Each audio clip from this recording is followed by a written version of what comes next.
5, 4, 3, 2, 1. Close the door.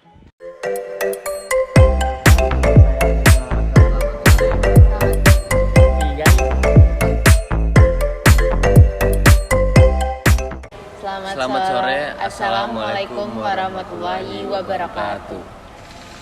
Perkenalkan, nama saya di sini MD Santosa, selaku penanya dari kelompok 4. Dan perkenalkan, nama saya Ratu Nasya Wasalsabil, selaku penanya dari kelompok 4. Pada kesempatan kali ini, kami akan membahas materi tentang perekonomian pada masa demokrasi terpimpin. Sebelum kita mulai, perkenalkan kedua atau wakilnya narasumber yang kami jemput langsung ketika mereka sedang berlibur di Singapura. Mohon perkenalkan diri kalian. Perkenalkan, nama saya Gemilang Rafael Ahmad selaku narasumber dari kelompok 4. Dan juga ada yang bernama Menipa, tapi masih di Singapura. Langsung saja ke pertanyaan.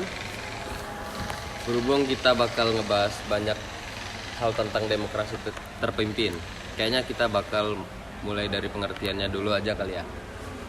Coba ada yang mau jelasin nggak? Demokrasi terpimpin itu apa? Jadi gini deh, demokrasi terpimpin itu adalah sistem pemerintahan seluruhnya atas kewenangan presiden yang sedang berdaulat. Oh gitu ya Gemilang. Memangnya kenapa sih demokrasi terpimpin itu bisa diberlakuin? Apalagi kelihatannya malah kurang demokratis karena semua berdasarkan ke presiden. Nah sebenarnya banyak alasannya. Tapi kalau dari sistem ekonomi, sistem ini dapat ngurangin ketergantungan kita terhadap pihak asing. Dan juga dari segi sosial dan juga budaya, sistem ini dapat mengembangkan nilai-nilai atau gaya hidup masyarakat, namun tetap mempertahankan warisan dan budaya lokalnya. Oh, jadi sistem ini pernah diberlakuin di Indonesia ya? Bukan tanpa alasan ya? Tapi sebaik-baiknya sistem apapun itu, pasti ada dampak baik dan dampak buruknya nggak sih? Kira-kira apa aja tuh? Tolong bisa dijelaskan. Sebenarnya kalau dari pengalaman yang pernah terjadi di Indonesia, contohnya di tahun 1959 sampai tahun 1966, itu rata-rata sebenarnya hasilnya itu kurang baik dari hasil akhirnya. Contohnya kayak tingkat ekspornya akhirnya merosot tajam, terus juga menipisnya cadangan devisa nasional, terus inflasi mata uang kita yang meningkat hingga tak terkendali, dan itu semua pastinya otomatis menaikkan harga pada seluruh kebutuhan primer kita gitu. Bener separah itu ya ternyata dampaknya. Memangnya pada saat itu kebijakan apa aja sih yang diberlakuin di Indonesia sampai dampaknya bisa seburuk itu?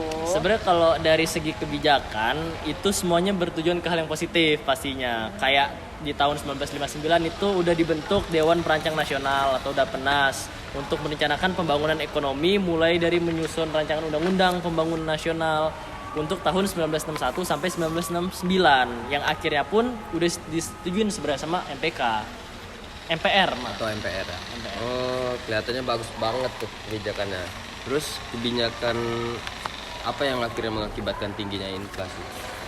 Nah untuk itu Presiden Soekarno itu sempat ngebuat kebijakan pada awal masa demokrasi terpimpin yang dimana dia tuh motong nilai uang kekacauan politik dan perekonomian nasional. Namun akibatnya malah kebalikan sehingga terjadi inflasi. Walaupun gitu sebenarnya di tahun 1963 pemerintah juga udah berupaya menyelesaikan permasalahan ini dengan mengeluarkan deklarasi ekonomi.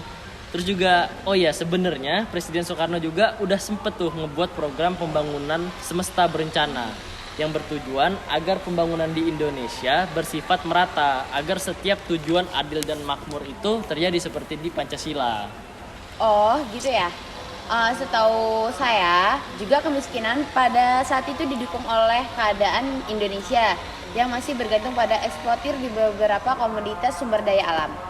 Dan kenaikan harga di bidang komoditas sumber daya alam tersebut memicu inflasi di dalam negeri karena kenaikan harga bahan mentahnya. Bener banget. Penyebab lainnya juga saya pernah baca-baca karena banyaknya pemberontakan di dalam internal masyarakat Indonesia.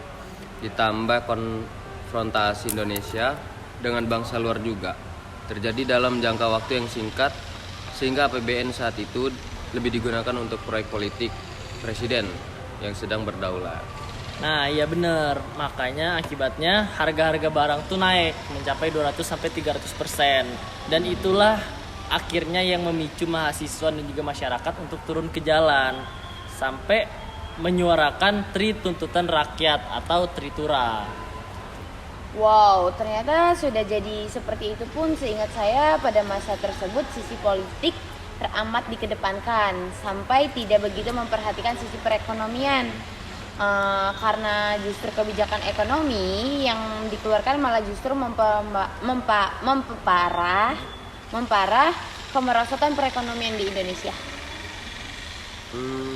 Benar tuh, saya juga kayaknya pernah dengar kalau peraturan-peraturan yang dikeluarkan tidak sinkron nggak sih? Nah, itu benar karena sebenarnya peraturan-peraturan yang dibikin pas itu tuh istilahnya kayak tumpang tindih karena peraturan-peraturan yang sebelumnya nggak sama kayak yang setelahnya. Jadi otomatis nggak ada ukuran lah secara objektifnya untuk menilai suatu usaha atau hasil dari suatu usaha.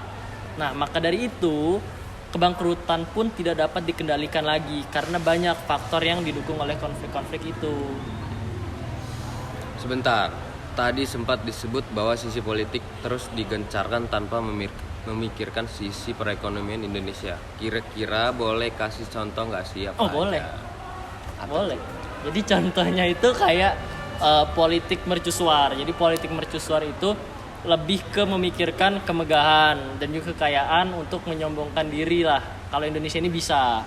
Di samping mereka menyampingkan karena memikirkan dari kesejahteraan rakyat. Kayak contohnya akhirnya dibangun Stadion Senayan Jakarta, terus Monumen Nasional, Monas sebagai ikon Jakarta, terus menyelenggarakan Asian Games yang keempat, padahal kita itu masih kurang lah istilahnya, masih kekurangan ekonomi. Terus juga pembangunan kawasan pertokoan di Sarinah, terus masih banyak lagi.